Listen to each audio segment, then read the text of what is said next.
Bandana by Freddie Gibbs and Madlib. Freddie Gibbs linked up with Madlib, the music producer, for a follow-up to their first collab, Pinata, back in 2014. They also announced a third one to come called Montana, with no date yet. How is Bandana, though? Here's our honest review of Bandana by Freddie Gibbs and Madlib. What you laughing for, man? Freddie a fool. Freddie is a fool, man. Yeah, that I don't know what music video that is, but he looked like he was having entirely too much fun. Oh man, How you feel about this album artwork, man? I actually like it. It's just something that's really artistic and cartoonish about it that I enjoy. I mean, I just thought it was a cool album cover. Yeah, it kind of came off like he was trying to blend worlds and universes, like between the cartoon and it's cool. I mean, I'm not in love with it or anything like that, but it's a passable, cover. Most def. The flow of this project, man. The flow of this project is Freddie Gibbs over some older school sound and production. I'd like to say that the production does sound like it's older. I can say that. Yeah, definitely over some lo-fi type of old school beats and everything like that. When you go supposed to say them classic beats, But yeah, definitely Freddie just I guess doing his thing. Highlights, man. First off, I just want to say that I thought Freddie Gibbs was actually pretty sharp lyrically throughout the project. His lyrical content was really sharp, especially on songs like Palmolive with Killer Mike and Pusha T. Yeah. His story, I like how he flipped the cocaine story in there. Pusha T's was way sharper, but that's just what Pusha T does. That's just what he does. But I also liked so songs that I really liked. Half Mama, Half Cocaine. I like when the beat dropped on that one. Crime Pays. I thought Crime Pays was actually dope. Situation. I like Situation. I love what Anderson .Paak did on, what is this called? Giannis? No, Giannis. Giannis. Oh, the basketball player. Mm-hmm. Practice. I like Practice. I know you got some things to say about Practice, but I actually like Practice. I thought the lyrical content on Education was actually really dope as well. And I think I want to end right. No, I thought Goddamn was actually pretty dope as well. Okay. Yeah, Half Man, Half Cocaine I thought was really, really dope. Crime Pays, I love the instrumental with that. I thought the sample was really, really dope. Palmolive with Killer Mike and Pusha T, I thought that was like one of the best songs on the project, period. Just because of how well each of them collabed on that. Situations, while I didn't really enjoy the beginning with his flow and everything like that, I did love it like about minute 45 in, because he really started making me enjoy the song then. Giannis was really dope. Practice was cool. And Education was a nice way, to end it with. Lowlights, man. This is where you get mad at me if you love this project. I didn't care about anything that was happening on this project. I was this is one of those where I'm listening to it and I got to keep reminding myself to tune back in. And I got to keep rewinding the song. And then there were times where I felt like his tone didn't necessarily match the instrumental. So it was just like, a clash at times. Sometimes I felt like the mixing on his vocals was too low on the tracks.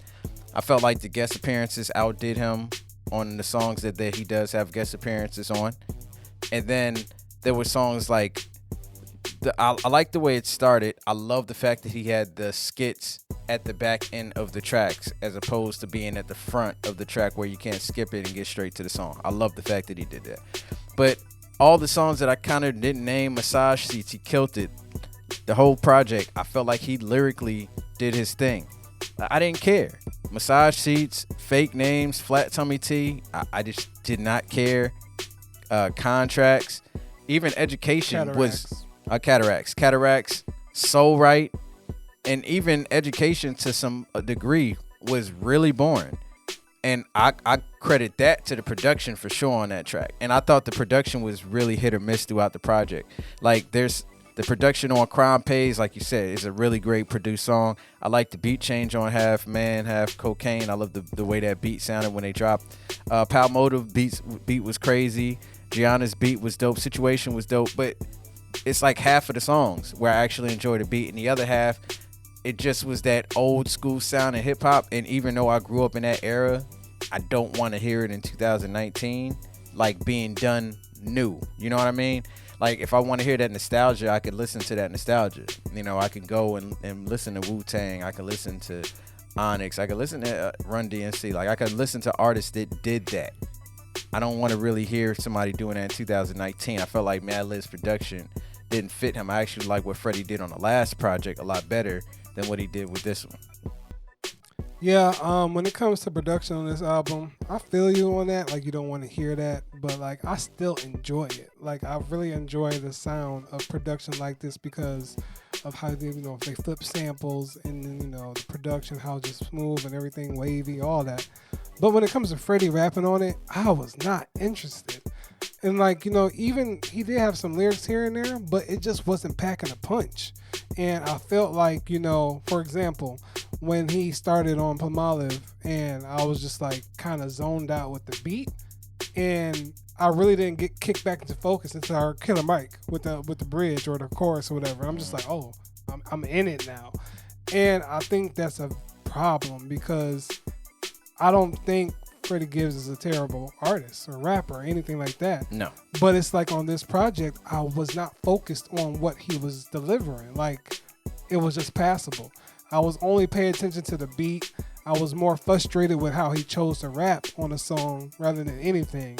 And it just come off as like, I just really wasn't invested in what he was saying. Like, I had to go back a couple times and just be like, oh, okay, that was nice, but all right.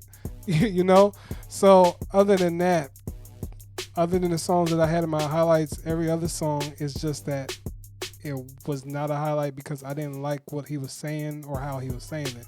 It just came with the cadence, flow, and delivery. It just wasn't really appealing to me. Final thoughts, man. Look, Freddie Gibbs is a dope artist. He's got some really dope projects. He's really funny, really entertaining with his music videos and the way he promotes and everything like that. But this project just didn't do it for me.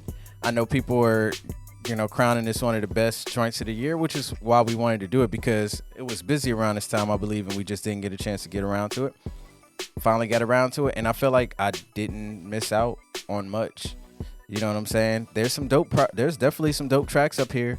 And I think I'll say it again for those in the back that didn't hear me. Lyrically, he's dope throughout the project, but I just didn't care. And I have to have some type of feeling invested for me to enjoy the album. Yeah, I feel like this is definitely one of those projects that I don't know, maybe it was overhyped because I don't really feel how this could have been one of the best projects of the year. It just didn't come off as anything that was strikingly familiar or memorable or anything like that. Production wise, yeah, I can rock with that all day. You give me an instrumental version of this and I could pick a couple of tracks from this and put them on my playlist. But as far as coming off as an overall complete album, I just really wasn't feeling it. Final grade. Lyrically, I want to give him a check, but I got to count the beats. I got to count everything else, my attention span, the replay value. I'm not coming back to this. I'm going to give it a dash just because there is some stuff up here for sure. But I'm not going to be playing this again. I didn't even want to listen to it again the last time I did a review for it. And it's not like I said, there's bars throughout the whole joint. Yeah. It just was boring for some reason. And I credit a lot of it to the production choices. Well, I'm going to give it a dash, and mine's kind of like on the lower end of the dash. Like I was almost about to just say trash, give it an X. But I really feel like it's not trash. It's just a lot of missed opportunities as far as going from like a complete overall sound. There's some here that you can take and probably listen to again, but as an overall project,